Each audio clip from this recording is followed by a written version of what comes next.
नमस्कार। जय गुरु।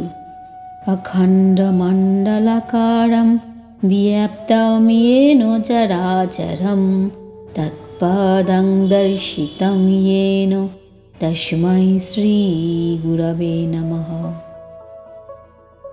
ঠাকুর শ্রী রামকৃষ্ণদেব বলিতেছেন, মানুষের কি সাধ্য অপরকে সংসার বন্ধন থেকে মুক্ত করে? যার এই ভুবন মোহিনী মায়া, তিনি সেই মায়া থেকে মুক্ত করতে পারেন। সচ্চিদানন্দ গুরু বই আর গতি নাই।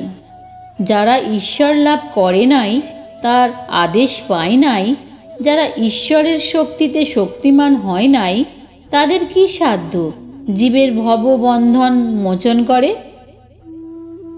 আমি একদিন পঞ্চবটির কাছ দিয়ে ছাউতলায় বাহ্যে যাচ্ছিলাম। শুনতে পেলুম যে একটা কোলা ব্যাঙ খুব ডাকছে। বোধ হলো সাপে ধরেছে। অনেকক্ষণ পরে যখন ফিরে আসছি, তখনও দেখি ব্যাঙটা খুব ডাকছে। একবার উঁকি মেরে দেখলুম কি হয়েছে। দেখি একটা ঢোড়ায় ব্যাঙটাকে ধরেছে, ছাড়তেও পাচ্ছে না, গিলতেও পাচ্ছে না। ব্যাঙটার যন্ত্রণা ঘুচছে না।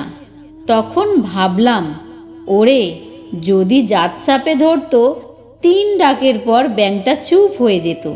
এ একটা ঢোড়াই ধরেছে কিনা, তাই সাপটারও যন্ত্রণা, ব্যাঙটারও যন্ত্রণা। যদি সদ্গুরু হয়, জীবের অহংকার 3 ডাকে ঘুচে। গুরু কাঁচা হলে গুরুরও যন্ত্রণা, শিষ্যেরও যন্ত্রণা।